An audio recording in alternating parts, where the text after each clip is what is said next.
ان دنوں میرے والدہ کا ایک خط میرے گاؤں سے آیا تھا جس میں انہوں نے لکھا تھا، بہت دن ہو گئے ہیں تمہیں دیکھے ہوئے، مجھے تمہاری بہت یاد آتی ہے، میرا دل چاہتا ہے کہ آؤ اور تمہیں دیکھو، اگر ممکن ہو تو مجھے ملاقات کی اجازت دے دو تاکہ تم سے مل سکوں۔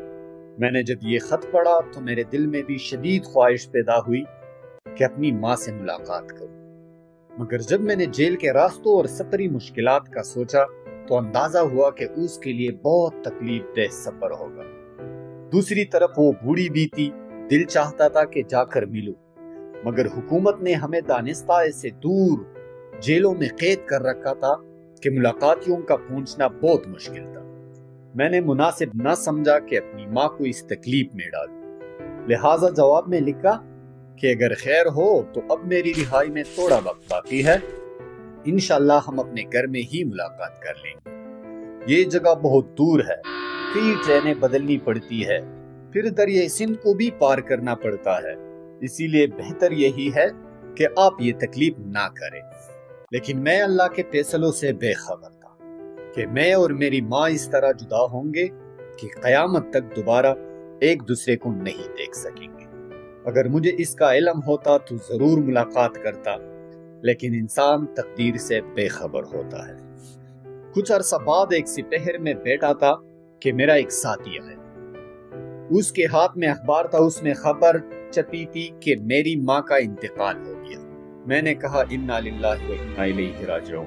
یہ خبر پڑھ کر مجھ پر ایک عجیب کیفیت طاری ہو گئی، دل نے شدید ملال محسوس کیا کہ میں نے ملاقات کیوں نہ کی۔ اے خدا، ہمیں آخری ملاقات کا موقع بھی نصیب نہ ہوا۔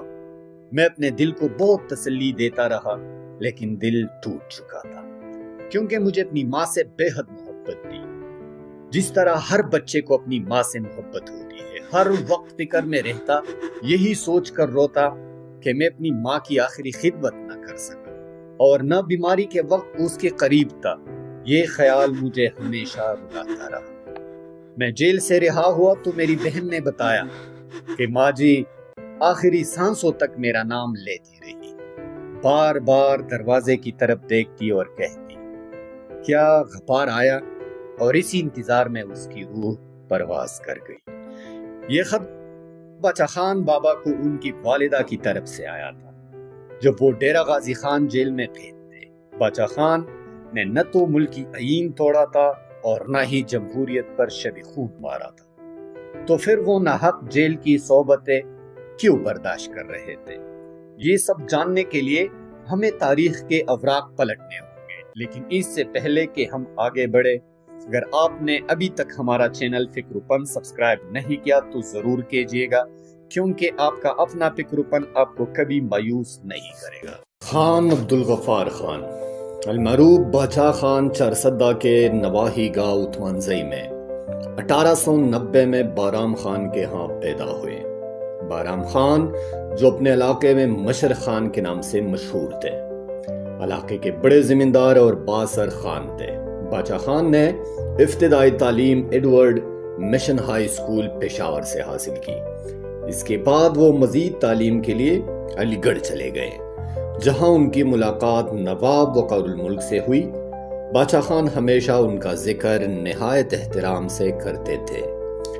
علی گڑھ میں قیام کے دوران ان کے بھائی ڈاکٹر خان صاحب، جو اس وقت طب کی تعلیم کے لیے انگلستان میں موجود تھے، ان کا ایک خط موصول ہوا۔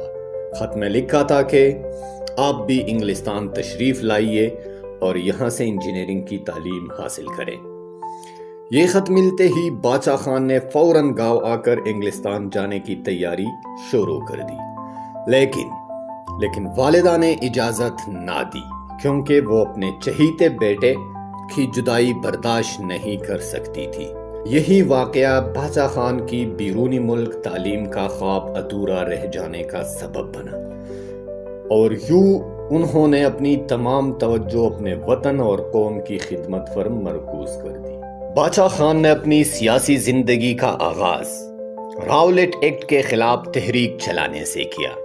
راولیٹ ایکٹ ایک ایسا قانون تھا جس کے تحت حکومت کو یہ اختیار حاصل تھا کہ وہ بغیر مقدمہ چلائے کسی بھی شخص کو محض شک کی بنا پر گرفتار کر سکتی تھی۔ باچا خان نے ظالمانہ قانون کے خلاف بھرپور مہم چلائی۔ اس جدوجہد کے نتیجے میں باچا خان اور ان کے والد کو 6 مہینے کے لیے جیل میں قید رکھا گیا۔ 1919 میں خلافت عثمانیہ کو بچانے کے لیے تحریک خلافت کا آغاز ہوا۔ جگہ جگہ جلسے منعقد ہوتے رہے۔ ایک بڑا جلسہ دلی میں بھی ہوا۔ اس جلسے میں ہندوستان کو دارالحرب قرار دے کر مسلمانوں سے افغانستان کی طرف ہجرت کی اپیل کی گئی۔ اس جلسے میں باچا خان بھی شریک تھے، مگر وہ ہجرت کے حق میں نہ تھے۔ انہیں بخوبی اندازہ تھا کہ اتنی بڑی تعداد میں مسلمانوں کا افغانستان کی طرف ہجرت کرنا عملی طور پر ناممکن اور عوام کے لیے سخت مشکلات کا باعث ہوگا۔ انہوں نے سمجھانے کی بہت کوشش کی، لیکن ان کی بات نہ مانی گئی۔ بعد میں حالات نے ثابت کیا کہ یہ باچا خان کی دور اندیشی تھی۔ افغان ہجرت ہمارے مفاد میں نہیں، کیونکہ افغانستان جانے والے ہزاروں مہاجرین کو سخت مشکلات کا سامنا کرنا پڑا۔ یوں تحریک ہجرت ناکام ثابت ہوئی۔ اس ناکامی کے بعد باچا خان اپنے آبائی گاؤں اوتمانزئی واپس آ گئے، جہاں انہوں نے آزاد کے نام سے ایک مدرسہ قائم کیا۔ انگریز حکومت، جو کہ تحریک ہجرت میں باچا خان کے سرگرم کردار پر پہلے ہی نالا تھی، آزاد اسکول کے قیام کو ایک نئے چیلنج کے طور پر دیکھنے لگی۔ انہیں محسوس ہوا کہ باچا خان ایک بار پھر عوام کو منظم کر کے انگریز مخالف جذبات کو ابھار رہے ہیں۔ چنانچہ آزاد اسکول کے قیام کو بنیاد بناتے ہوئے انگریزوں نے باچا خان کو ایک بار پھر گرفتار کر لیا۔ خدائی خدمتگار تنظیم 1929 میں قائم کی گئی، جس کا بنیادی مقصد تعلیم، اتحاد، امن اور عدم تشدد کا پیغام پھیلانا تھا۔ اس مشن کو پورا کرنے کے لیے باچا خان نے سرحد کے کونے کونے کا دورہ کیا۔ وہ در در جا کر لوگوں کے دروازوں پر انہیں شعور دیتے رہے۔ اپنی مشن کی تکمیل کے لیے وہ اسکولوں کا دورہ بھی کرتے، خود ٹاٹ یا چٹائی پر بچوں کے ساتھ بیٹھ کر انہیں سمجھاتے کہ تعلیم حاصل کیے بغیر ہم آزادی حاصل نہیں کر سکتے۔ خدائی خدمتگار تنظیم میں جو شامل ہوتے وہ کارکنان سرخ لباس اور سرخ ٹوپی پہنتے تھے، اسی وجہ سے وہ سرخ پوش کہلانے لگے۔ خدائی خدمتگار تنظیم نے بہت جلد عوام میں پذیرائی حاصل کی اور ایسی مزاحمت شروع کی کہ انگریزوں کی ٹانگیں کانپنے لگی۔ بہت جلد عدم تشدد کا فلسفہ خدائی خدمتگاروں کے خون میں گردش کرنے لگا۔ وہ بغیر ہتھیار اور خون خرابے کے ہندوستان کو انگریزوں کی غلامی سے آزاد کرانے کے لیے نکل گئے۔ لیکن انگریزوں کو یہ آزادی کب منظور تھی؟ خدائی خدمتگار تنظیم کو ختم کرنے کے لیے 1930 میں پھر انگریزوں نے باچا خان کو گرفتار کیا۔ پشاور میں باچا خان اور ان کے ساتھیوں کی گرفتاری کے خلاف خدائی خدمتگاروں نے پرامن احتجاج کیا۔ ہزاروں افراد قصہ خوانی بازار میں جمع ہوئے اور یہ نعرے لگا رہے تھے، عدم تشدد زندہ باد، اللہ اکبر۔ پشاور کے ڈپٹی کمشنر سر مٹکاپ نے پرامن مظاہرین پر گولیاں چلانے کا حکم دیا، جس کے نتیجے میں سینکڑوں افراد زخمی اور شہید ہوئے۔ ظلم و جبر کے اس سلسلے نے خدائی خدمتگار تحریک کو ختم کرنے کے بجائے نئی زندگی اور عوام میں مزید مقبولیت دی۔ اس کے ساتھ ساتھ باچا خان اور ان کے ساتھیوں کے عزم کو بے پناہ طاقت بھی بخشی۔ خدائی خدمتگاروں پر جب ظلم و جبر کے پہاڑ توڑے گئے تو باچا خان نے اپنے وفود ہندوستان بھر کے سیاسی رہنماؤں کے پاس بھیجے تاکہ وہ اس ظلم کے خلاف خدائی خدمتگاروں کا ساتھ دے اور انگریز حکومت پر دباؤ ڈالنے میں مدد کرے۔ اس سلسلے میں ایک وفد مسلم لیگ کے پاس بھی گیا، لیکن مسلم لیگ سمیت کسی بھی سیاسی جماعت نے اس کڑے وقت میں مظلوم شہداء اور باچا خان کی تحریک کا ساتھ نہ دیا۔ مسلم لیگ کے پاس جانے والا وفد جب واپس آیا تو اس نے باچا خان کو بتایا کہ مسلم لیگ کانگریس کے خلاف ہماری مدد کرنے کے لیے تیار ہے، لیکن انگریز کے خلاف ہرگز نہیں۔ یہ سن کر باچا خان نے حیرت سے کہا، ہماری جدوجہد تو انگریز کے خلاف ہے، کانگریس سے تو ہماری کوئی دشمنی نہیں، تو پھر لیگ ہمارا ساتھ کیوں نہیں دیتی؟ وفد کے سربراہ نے جواب دیا، مخلوق کبھی بھی خالق کے خلاف قدم اٹھا نہیں سکتی۔ شاعر نے کیا خوب کہا ہے، کوئی امید بر نہیں آتی، کوئی صورت نظر نہیں آتی، ہر طرف مایوسی ہی مایوسی۔ ایسی صورتحال میں باچا خان نے مہاتما گاندھی کو ساتھ ملانے کی کوشش کی۔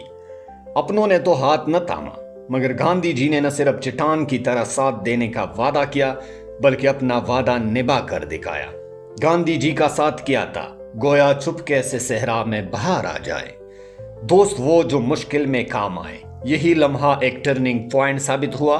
اس فیصلے نے گاندھی جی اور باچا خان کو ایک دوسرے کے انتہائی قریب کر دیا۔ یوں محسوس ہوتا تھا جیسے ایک جان دو قالب ہو۔ لیکن مسلم لیگ کو دونوں کا تعاون و اتحاد ایک آنکھ نہ بایا۔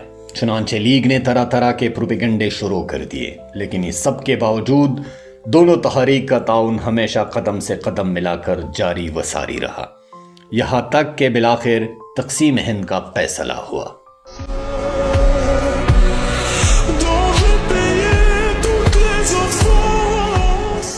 بہت سے دیگر رہنماؤں کی طرح باچا خان بھی متحدہ ہندوستان کے حامی تھے، لیکن جب کانگریس بھی تقسیم پر راضی ہو گئی تو باچا خان نے اس فیصلے پر شدید ناراضی کا اظہار کیا۔ لیگ کے ساتھ اپنے سابقہ تلخ تجربات اور تعلقات کو دیکھتے ہوئے انہیں اندیشہ تھا کہ لیگ کے ساتھ چلنا مشکل نہیں بلکہ تقریباً ناممکن ہوگا۔ تو بھلائی اس میں ہوگی کہ تقسیم ہند کے موقع پر صوبہ سرحد کو تیسرا آپشن دیا جائے، یعنی یہ فیصلہ کرنے کا حق ملے کہ وہ ہندوستان کے ساتھ، پاکستان کے ساتھ یا پھر ایک آزاد ریاست پختونستان بنانا چاہتے ہیں۔ لیکن انگریز کسی قیمت پر اس تیسرے آپشن کے لیے تیار نہ تھے۔ چنانچہ جب صرف 2 راستے رہ گئے تو صوبہ سرحد میں برسر اقتدار خدائی خدمتگاروں نے ریفرینڈم کا بائیکاٹ کیا۔ اس صورتحال میں 2 ہی آپشن بچے اور یوں اہالیان سرحد نے پاکستان کے حق میں ووٹ دی۔ پاکستان بننے کے بعد باچا خان نے دستور ساز اسمبلی میں بھرپور شرکت کی۔ اب پاکستان بن چکا تھا اور انہوں نے پاکستان کو سچے دل سے مانا اور تسلیم کیا، یہاں تک کہ پاکستان سے وفاداری کا حلف بھی اٹھایا۔ قائد اعظم خود بھی ان کے صلاحیتوں سے آگاہ ہوا اور ان کی صلاحیتوں کا اعتراف بھی کیا۔ ایک موقع پر جب قائد اعظم نے انہیں کھانے پر مدعو کیا تو باچا خان نے بھی قائد کو پشاور کے شیڈول دورے کے دوران اپنے دفتر دعوت دی۔ اس سے لیگ اور خدائی خدمتگار تحریک کے درمیان پائی جانے والی غلط فہمیاں کسی حد تک کم ہو گئی۔ لیکن خان عبدالغفار خان اور قائد اعظم کی بڑھتی ہوئی قربت قیوم خان اور ان کی سازشی ٹولے کو برداشت نہ ہوئی۔ انہوں نے دونوں عظیم رہنماؤں کے درمیان فاصلہ پیدا کرنے کے لیے ایسی سازشوں کا جال بچایا کہ اس کی گرہ پھر کبھی نہ کھلی۔ انہی سازشوں کے نتیجے میں قیوم خان نے باچا خان کو گرفتار کر لیا اور خدائی خدمتگار تحریک پر پابندی عائد کر دی گئی۔ اس کے بعد خدائی خدمتگار کارکنوں کی وسیع پیمانے پر پکڑ دکڑ بھی شروع ہو گئی۔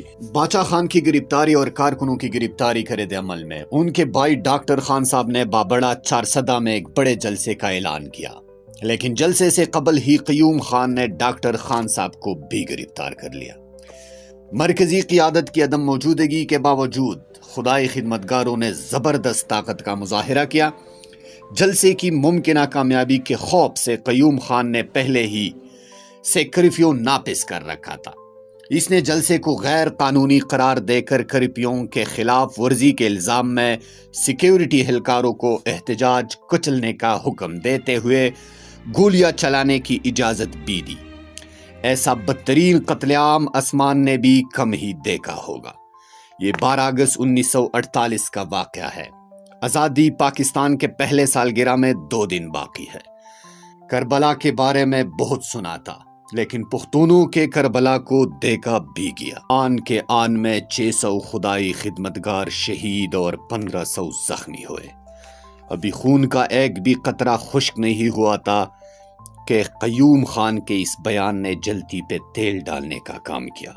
انہوں نے کہا، میں نے بابڑا میں دفعہ 144 نافذ کر دی تھی۔ جب لوگ منتشر نہیں ہوئے تو تب ان پر فائرنگ کی گئی۔ لوگ خوش قسمت تھے کہ پولیس کے پاس اسلحہ ختم ہو گیا، ورنہ وہاں سے ایک بھی بندہ زندہ بچ کر نہ جاتا۔ یہ انگریزوں کی نہیں، مسلم لیگ کی حکومت ہے اور اس حکومت کا نام قیوم خان ہے۔ خدائی خدمتگار ملک کے غدار ہے، میں ان کا نام مٹا دوں گا۔ اس تمام صورتحال کے باوجود باچا خان نے عدم تشدد کا علم بلند کیے رکھا، لیکن ان کا دل ایسا چھلنی اور گائل ہوا کہ پھر زندگی بھر نہ بھر سکا۔ 1954 میں باچا خان کو رہائی ملی، لیکن کچھ عرصے بعد 1 یونٹ کی مخالفت کے نتیجے میں انہیں دوبارہ گرفتار کیا۔ 1 یونٹ وہ سیاسی منصوبہ تھا جس کے تحت پورے مغربی پاکستان کو ایک صوبہ بنایا تھا۔ باچا خان نے اس کی مخالفت اس لیے کی تھی کہ یہ منصوبہ صوبوں کی تاریخی شناخت، ثقافتی تشخص اور سیاسی حقوق کو ختم کر دیتا تھا۔ ان کے نزدیک یہ فیصلہ غیر جمہوری تھا، بلکہ چھوٹے صوبوں کے ساتھ سراسر ناانصافی بھی تھی۔ 1957 میں باچا خان کو ایک بار پھر رہائی ملی، مگر اگلا سال ان کی زندگی کا سب سے دکھ بھرا سال ثابت ہوا۔ 1958 میں ان کے بھائی ڈاکٹر خان صاحب کو قتل کر دیا گیا۔ یہ سانحہ باچا خان کے لیے انتہائی صدمہ خیز تھا۔ بھائی کی اچانک جدائی نے انہیں دل کی گہرائیوں تک جھنجھوڑ کر رکھ دیا۔ وہ اکثر کہا کرتے تھے، ڈاکٹر خان صاحب کی موت صرف میرا نہیں بلکہ قوم کا نقصان ہے۔ اس جدائی نے ان کی شخصیت پر گہرا اثر کیا۔ اسی سال ایوب خان نے ملک میں مارشل لا لگایا، جس کے بعد سیاسی مخالفین کے خلاف کارروائیاں تیز کر دی گئی۔ نتیجتاً 1959 میں باچا خان کو پھر گرفتار کیا۔ 1964 میں طبی بنیادوں پر رہائی ملی تو علاج کے لیے وہ لندن گیا۔ صحت میں بہتری آنے کے بعد وہاں سے افغانستان چلے گئے، جہاں انہوں نے تقریباً 8 سال گزارے۔ 1969 میں مہاتما گاندھی کی 100 سالہ پیدائش کی تقریبات میں شرکت کے لیے افغانستان سے ہندوستان چلے گئے۔ دہلی ایئرپورٹ پر خود وزیر اعظم اندرا گاندھی استقبال کے لیے موجود تھی۔ باچا خان کو اسٹیٹ گیسٹ کا درجہ دیا گیا اور تقریبات میں نمایاں مقام دیا گیا۔ بعد ازاں وہ واپس افغانستان چلے گئے۔ اس دوران پاکستان میں خدای خدمتگار پر پابندی لگائی گئی تھی، لہٰذا ان کے سیاسی جانشین پرزن عبدالولی خان نے نیشنل عوامی پارٹی کے نام سے ایک نئی سیاسی جماعت قائم کی تھی، جو صوبائی حقوق کی مضبوط آواز بن کر ابھری۔ ان کی مسلسل سیاسی جدوجہد کا یہ نتیجہ نکلا کہ 1970 کے عام انتخابات میں ان کی جماعت نے قومی اسمبلی کی 6 نشستیں جیت لی۔ 1971 میں پاکستان 2 لخت ہونے کے بعد جب ذوالفقار علی بھٹو برسر اقتدار آئے تو اسی دوران باچا خان بھی افغانستان سے پاکستان لوٹے، مگر بھٹو حکومت نے ان کی واپسی کو خوشگوار انداز میں نہ لیا۔ دوسری طرف بھٹو نیپ یعنی نیشنل عوامی پارٹی کو اپنا سب سے بڑا سیاسی حریف سمجھتے تھے، چنانچہ حکومت نے نیپ کے خلاف انتقامی کارروائیاں شروع کر دی۔ جواباً ولی خان اور ان کی جماعت نے بھی بھرپور سیاسی مزاحمت کرنے کا فیصلہ کیا اور پہلی مرتبہ تحریک نے عدم تشدد کا راستہ چھوڑ دیا۔ پولیس کی پکڑ دکڑ کے خلاف نیپ نے مزاحمت شروع کر دی۔ نیپ اور پیپل پارٹی کے کارکنوں کے درمیان بھی مسلسل محاذ آرائیاں بڑھتی گئی۔ اس کشیدہ صورتحال میں راولپنڈی لیاقت باغ میں ایک جھڑپ کے دوران دونوں جماعتوں کے کارکنان آمنے سامنے آ گئے، جس کے نتیجے میں کئی افراد جان سے گئے۔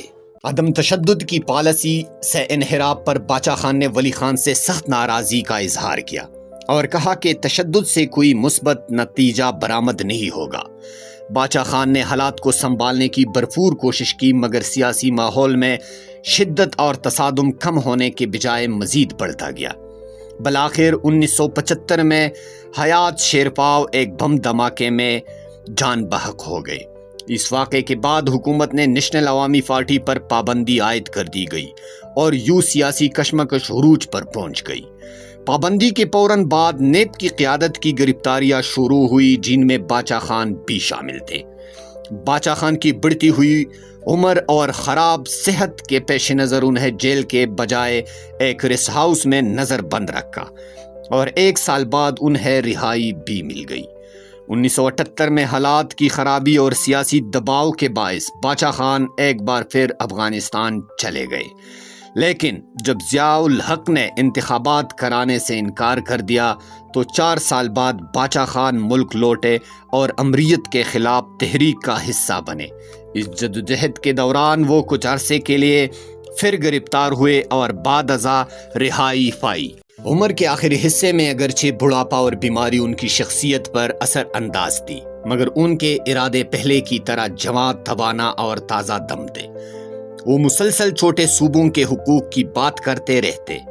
ان کا موقف تھا کہ سرحد موجودہ خیبر پختونخوا، سندھ اور بلوچستان کے قدرتی وسائل پر قابض پنجاب کی عسکری و سیاسی اشرفیہ کی گرفت ختم ہونا ضروری ہے۔ اسی لیے وہ باقی 3 صوبوں کے باہمی اتحاد کے حامی تھے تاکہ طاقت کا توازن بحال ہو اور چھوٹے صوبوں کو ان کے حقوق مل سکے۔ لیکن افسوس کہ یہ اتحاد مکمل طور پر قائم ہونے سے پہلے ہی متنازع بنا دیا گیا اور باچا خان کی یہ بڑی خواہش حسرت ہی رہی۔ زندگی کے آخری برسوں میں باچا خان مختلف بیماریوں کا شکار تھے۔ 1987 کے آخر اور 1988 کے شروع میں ان کی طبیعت مسلسل بگڑتی گئی، جس کے باعث انہیں پشاور کے لیڈی ریڈنگ ہسپتال میں داخل کرایا گیا۔ عیادت اور خدمت کے لیے سینکڑوں نہیں بلکہ ہزاروں لوگ آتے، اپنے عظیم لیڈر کے لیے پریشان دہاڑے مار مار کر روتے اور دعائیں مانگتے۔ کثیر تعداد میں عیادت کرنے والوں کے لیے دیگیں پکتی تھی اور پشتون روایات کے مطابق کھانا کھلایا جاتا۔ عبدالولی خان اور اجمل خٹک خود دروازے پر کھڑے ہوتے، آنے والوں کا استقبال کرتے اور رخصت کرتے۔ اجمل خٹک اکثر گہری سوچ میں ڈوبے خاموشی سے کونے میں باچا خان کے لیے فکر مند رہتے۔ آخرکار عظیم لیڈر، سرحدی گاندھی، فخر افغان باچا خان 20 جنوری 1988 کو 98 برس کی عمر میں انتقال کر گئے۔ انا للہ و انا الیہ راجعون۔ انہیں اپنی وصیت کے مطابق افغانستان کے شہر جلال آباد میں دفن کیا گیا۔ اگرچہ باچا خان کو پاکستان کی طرف سے کوئی سرکاری اعزاز نہیں ملا، تاہم بھارت نے انہیں اپنا سب سے بڑا سول ایوارڈ بھارت رتنا دیا۔ باچا خان نے آزادی کی جدوجہد کے لیے کل ملا کر 39 سال جیل کی صعوبتیں برداشت کی۔ ابتدا میں یہ جدوجہد گورے انگریزوں کے خلاف تھی اور آزادی کے بعد کالے انگریزوں کے ظلم و جبر کے خلاف۔ عظیم حریت پسند رہنما نیلسن منڈیلا نے باچا خان کو خراج عقیدت پیش کرتے ہوئے کہا تھا، میں نے آزادی اور حریت کا درس باچا خان سے سیکھا ہے۔ یہ اعتراف ظاہر کرتا ہے کہ عدم تشدد، صبر اور جدوجہد کا وہ عظیم فلسفہ جس نے دنیا بھر کی تحریکوں کو راستہ دکھایا، اس کا سب سے روشن مثال باچا خان ہی تھے۔ دوستو، باچا خان اور ان کے افکار صرف پڑھنے کے لیے نہیں بلکہ سمجھنے اور عمل کرنے کے لیے ہے۔ ہم نے بہت تحقیق اور محنت کے بعد یہ ویڈیو آپ کے لیے تیار کی۔ اگر آپ کو لگتا ہے کہ اس ویڈیو سے آپ نے کچھ سیکھا تو لائک، کمنٹس اور شیئر کرنا مت بھولیے۔ اللہ حافظ۔